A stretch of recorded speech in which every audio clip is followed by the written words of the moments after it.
Hi everyone, I'm Mark.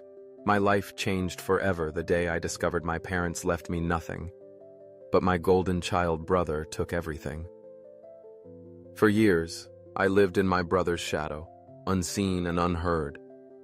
But this time, I'm stepping forward to uncover the truth. This story isn't just about inheritance. It's about family, betrayal, and the strength to fight for what's right. Stay with me to see how one old truck, a hidden will, and an unexpected ally turned my life upside down. And before we dive in, where are you watching from and what time is it there? Drop it in the comments below. Let's connect. The rain drummed softly on my windshield, a rhythmic, hollow tapping that seemed to echo the heaviness in my chest. I sat frozen in the driver's seat of my rented car, staring at the black-clad figures gathering by the church entrance. My father's funeral. I should have felt something more. Grief, loss, sadness. But all I felt was an emptiness shaped by years of disappointment. I wasn't here to mourn a man who had never truly seen me. I was here because it was expected.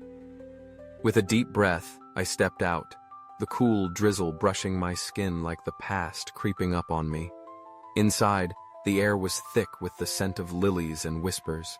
Familiar faces nodded stiffly, acknowledging my presence without warmth. Ryan, my golden child brother, stood by the casket, his arm draped protectively around his wife, Emily. His eyes met mine, and for a brief second, a smirk played at the corner of his mouth.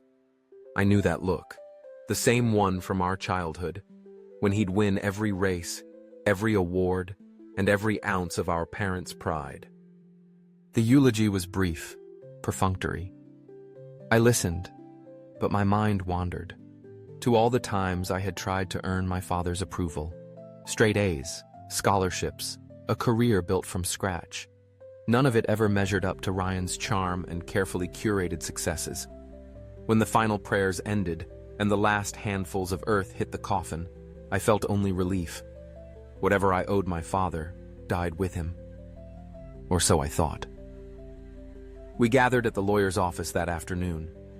The room smelled of leather and old paper, and the air buzzed with tension. Ryan lounged in his chair, his confidence effortless. Emily sat beside him, her hands folded tightly in her lap, her eyes darting nervously between us. The lawyer, a silver-haired man with a measured voice, cleared his throat and began. Your father's will is straightforward. To Ryan, he leaves the house, the savings accounts, and all remaining assets. I felt a cold, sharp twist in my chest. And me? I asked, my voice steady but tight. The lawyer adjusted his glasses, barely meeting my eyes. To Mark, he leaves his 1990 Ford Bronco. Silence crashed over the room. I heard Ryan's soft chuckle, barely contained, as if savoring my humiliation. Well, Dad always said you were sentimental, he said with mock sympathy. I felt the heat rise under my skin, but I wouldn't give him the satisfaction of a reaction. A Bronco, I said slowly, my voice hollow. That's it? The lawyer closed the folder, his expression carefully neutral. That's it. Ryan clapped me on the shoulder, his touch burning with condescension. Hey, you love that old truck. Think of it as a keepsake. I met his gaze, and for the first time, something cold and resolute settled in me. Yeah, I said, my voice low but firm. A keepsake. That evening, I found myself behind the wheel of the Bronco, the cracked leather seat creaking beneath me. The old beast rumbled to life with a cough and a growl, the dashboard flickering like a heartbeat. My fingers tightened on the worn steering wheel as memories flooded back. Road trips, arguments, and my father's gruff lectures about hard work and legacy. I pulled into the driveway of the family home, its imposing silhouette looming against the night sky. The house I had grown up in but was never meant to inherit. My inheritance sat beneath me, wrapped in rust and fading paint. I didn't know why I went inside. Maybe it was stubbornness, or maybe I was chasing ghosts. The air inside was stale, heavy with the scent of old wood and forgotten days. My footsteps echoed as I wandered the halls, eyes brushing over framed photographs where Ryan's face seemed to occupy every proud moment. Trophies, certificates, all his. My existence, a footnote. In my father's study, the room where his voice had always been the loudest, I felt the weight of the years settle on my shoulders. Dust floated lazily in the beam of my flashlight, and the old oak desk stood like a sentinel of his authority. I pulled open drawers without knowing what I was looking for. Maybe a letter, an explanation, anything. And then I found it. A thick envelope buried beneath a stack of faded bills. The paper crackled in my hands as I slid out its contents. A will, but not the one read to us. This one was dated earlier, signed and notarized. My heart pounded as I scanned the lines. Equal shares, the house, the accounts, half to Ryan, half to me. My stomach twisted. I could almost hear my father's voice, sharp and clear. Fairness matters, Mark. Integrity matters. So, what happened? The answer came with the creak of a door behind me. "Well, well," came a familiar, contemptuous voice. "Looks like you found my little edit." I turned to see Ryan leaning casually in the doorway, but his eyes were cold, calculating. "You did this?" My voice was low, tight with disbelief and anger. He smiled without warmth. "Dad was losing it, confused. I just simplified things. Besides, you wouldn't know what to do with any of it." He stepped closer, his voice dropping to a whisper. "But that truck? That's perfect for you. Full of memories and going nowhere. Just like you." My fist clenched at my side, but I held his gaze, the fire inside me steady, controlled. "You think you've won?"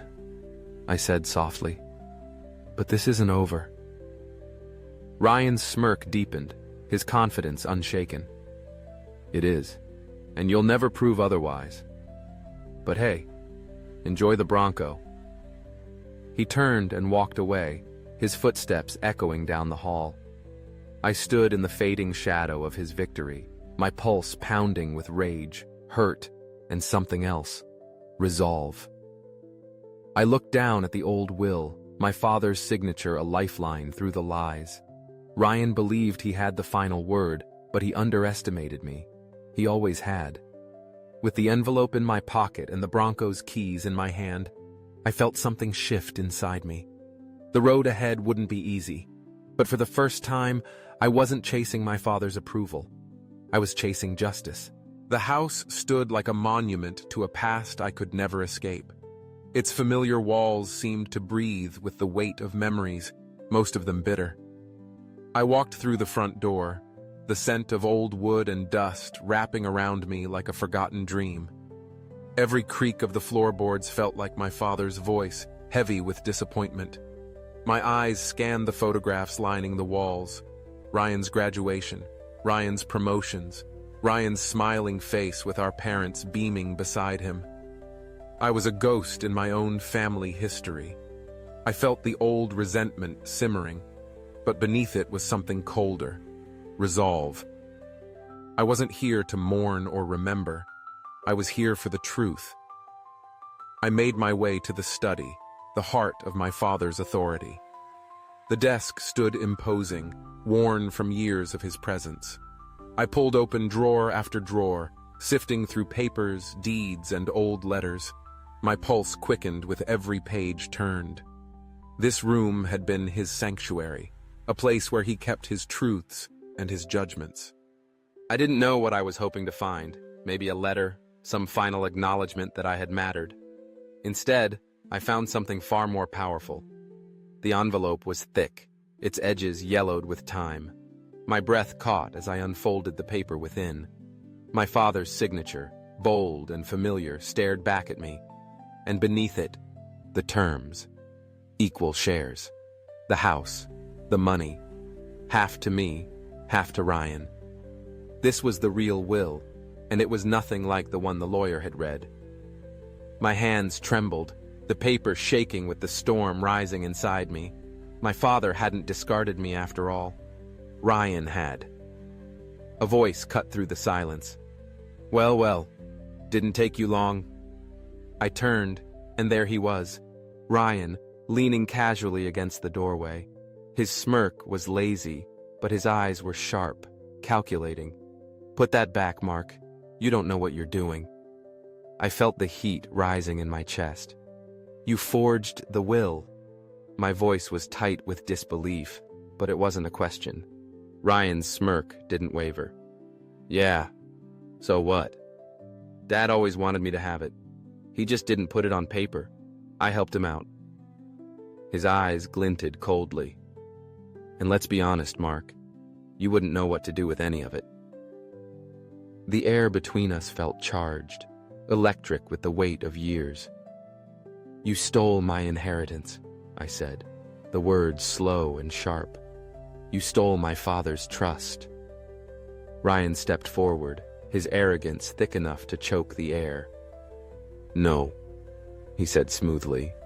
"I secured what was mine. You're just playing a role you were born for, the loser. You won't fight me. You never do." I felt the fury tighten every muscle in my body, but I didn't let it burst. Instead, I let it burn slow and deep. "We'll see," I said, my voice low but steady. "You've always underestimated me." Ryan's smirk returned, but it was thinner now, strained at the edges.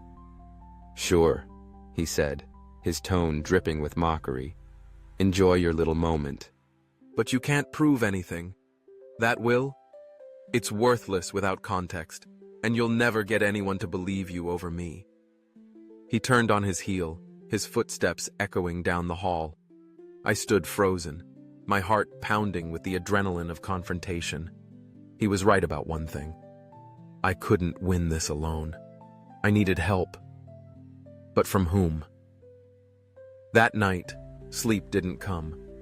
I sat in the Bronco, the old leather seat worn soft beneath me, and felt the weight of my next move. Ryan had always been the family's golden boy, untouchable. But everyone had cracks. I just had to find his. The answer came to me with a sudden clarity. Emily, Ryan's wife. She had always been the one person who saw through his charm. But would she help me? Or would she defend him? The next day, I was at their doorstep. Emily answered, her eyes widening with surprise, and something else. Fear. "Mark?" Her voice was tight, guarded. "What are you doing here?" I met her gaze, my voice firm but calm. "I need to talk to you. It's about Ryan, about the will." Her eyes flicked behind her, and for a second I saw hesitation, maybe even panic. "This isn't a good time," she said, but her voice faltered. "Emily," I said softly, "I know he forged it. I found the original. I know the truth." Her face paled and she stiffened, but then something in her cracked, just a little. She opened the door wider. "Come in," she said quietly. The air inside felt tense, like the house itself was holding its breath. Emily's hands shook slightly as she folded them together. "What do you want from me?" she asked, her voice guarded. "I want justice," I said simply. "But I can't get it alone." Her laugh was brittle, humorless. "Justice? With Ryan? He doesn't lose. And you don't know what he's capable of." I met her eyes. "Then tell me." There was a long silence, and then she pulled back her sleeve. The faint outline of a bruise marred her skin. My chest tightened, a cold fury replacing everything else. "Emily," I said, my voice soft but shaking. "He did that to you?" She withdrew her arm quickly. It's not your problem, Mark," No, I said firmly. It is my problem. Because it's not just about money. It's about the kind of person he is. And you don't deserve this. Her eyes filled, but she blinked back the tears. You think you can stop him? She asked, her voice raw with years of exhaustion and fear. I didn't hesitate. Not alone, but with you. We can. Her gaze searched mine, looking for doubt, for weakness. But I had none left. Finally, her lips pressed into a hard line. All right, she said, her voice stronger than before. I'm done being afraid. Let's end this. In that moment, I felt the tide shift. Ryan had spent his life winning because he played the game alone. But now, he wasn't facing one opponent. He was facing two. And together, we would bring his house of lies crashing down. The sun was dipping below the horizon as I sat in my Bronco, the engine humming softly beneath me. My hands gripped the wheel, but my eyes were fixed on the house in front of me, Ryan and Emily's. Lights glowed from within, casting warm, golden rectangles onto the lawn. But I knew better than to believe the warmth inside was real. I had seen the bruise on Emily's arm. I had heard the exhaustion in her voice. I wasn't here to destroy a home. I was here to tear down a prison. The front door opened before I could knock. Emily stood there, her eyes wary but determined. Come in, she said softly, and I followed her into the dimly lit foyer. The air was thick, not with the smell of dinner or candles, but with tension, a tension that felt like it lived in the walls. She led me to the kitchen. Ryan's out, she said, her voice clipped, her fingers fidgeting with the edge of her sleeve. So talk. I placed the envelope on the counter between us. I found the real will, I said, my voice steady but low. Ryan forged the one the lawyer read. He stole my share, and he's been lying to everyone, including you. Emily's eyes dropped to the envelope, but she didn't reach for it. Instead, she gave a bitter, humorless laugh. That's what he does, she said, her voice tight. He takes, and everyone lets him because he always wins. I felt my jaw clench. I'm not letting him win. Her eyes lifted to mine, searching. And you think confronting him with this will change anything? No, I said, my voice firm. I think we will. Something flickered in her eyes then. Doubt, fear, and something else. Hope. Why do you care? She asked, her voice soft but sharp. You could walk away. Why fight him for me? Because you don't deserve this, I said simply. And because I know what it's like to live in Ryan's shadow. But you've lived in his cage. She was silent for a long moment. Then she spoke, her voice raw. You don't know what he's capable of. Then tell me, I said. And this time her mask cracked. With a shaking hand, she pulled out her phone and scrolled through her emails. Ryan's careful, she said, her voice tight, but not careful enough. She turned the screen toward me. Bank transfers. Money shuffled through shell companies, unreported income, fraud. Another folder, email exchanges, cold and transactional, proof of his infidelities. He thinks I'm too scared to use this, she said quietly. But I kept everything. I felt my stomach twist. Why haven't you gone to the police? Her voice dropped, bitter and hard. Because he owns me. The accounts are in his name. He has friends everywhere. And if I push, he'll take my children. I felt the fire rising in my chest. Then we take everything from him first. Her eyes flashed, and for the first time I saw it, the ember that hadn't died. How? I opened my laptop and slid it toward her. We leak it. His partners, his investors, they're his lifeline. We cut it. And when he's drowning, we hid him in the one place he can't hide, from the law. She stared at the screen, her lips pressed tight. If he finds out, he will, I said. But by then, it'll be too late. The silence between us stretched, charged, and alive. Then, with a slow, decisive breath, she reached forward. Let's burn it all down. The night became a blur of keystrokes and whispered curses. Emily sent the files to my drive. I composed the emails. The evidence flowed like a flood. Bank records, internal memos, incriminating threads. Emily's hands shook, but her voice never did. Send it, she said, her eyes burning. And I did. The fallout came faster than either of us expected. Ryan's phone erupted first.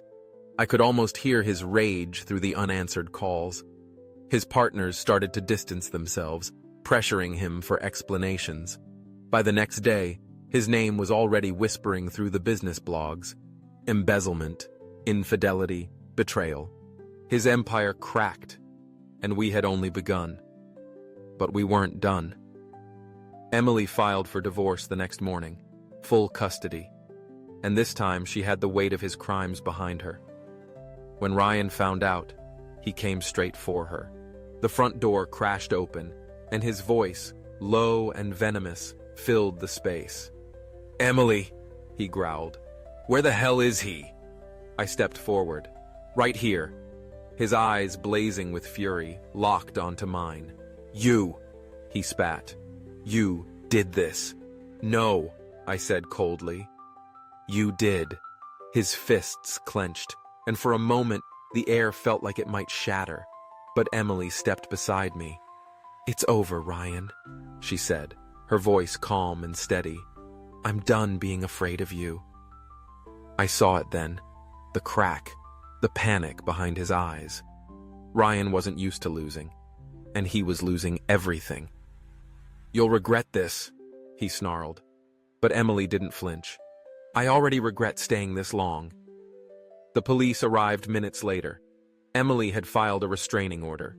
Ryan's threats sealed the deal. They led him away, his voice sputtering with rage, but it was hollow now. His power was gone. His walls had crumbled. The house, for the first time, felt lighter. Emily turned to me, her eyes full of exhaustion, but also something new. Freedom.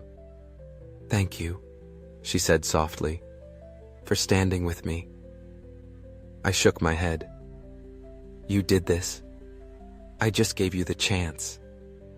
Her lips curled into the smallest smile. We did it. As I stepped back into the night, I felt the weight of the fight still on my chest, but something else too, relief. We had started something, but it wasn't revenge. It was justice, and it wasn't over yet. The final reckoning was coming, and I was ready. The fallout from our strike against Ryan came swiftly, like a storm tearing through every facade he had built. The headlines hit first. Allegations of fraud, embezzlement, and infidelity splashed across financial blogs and business reports. His colleagues, the same ones who used to toast his success, turned their backs on him overnight. I imagined his phone, buzzing relentlessly with calls from furious investors demanding answers. But no amount of smooth talking could save him now. The evidence Emily and I had released was airtight, and the vultures were already circling. I should have felt triumphant, but what I felt was something sharper. Relief. Relief that the world was finally seeing the man Ryan truly was. The real battle, though, unfolded in the courtroom. Emily, flanked by her attorney, stood tall despite the weight of her years with Ryan. I sat behind her, a silent but unwavering presence. Ryan's lawyer tried to paint Emily as a liar, a bitter wife fabricating stories for sympathy.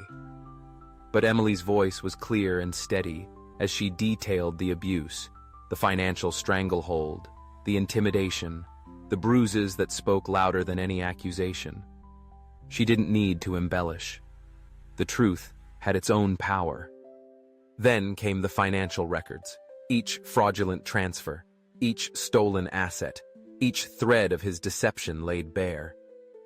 When the judge turned to Ryan, demanding an explanation, the mask of charm he wore so easily finally cracked.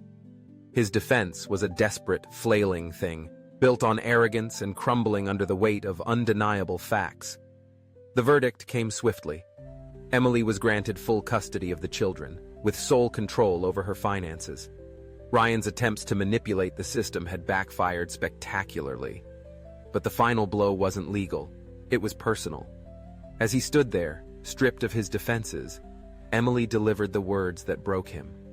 "You don't own me anymore," she said, her voice soft but unshakable. "And you never will." But Ryan's reckoning wasn't over. The fraud charges followed quickly. His former business partners, eager to save themselves, provided the final pieces of evidence. The same people who once celebrated his success were now helping dismantle his empire.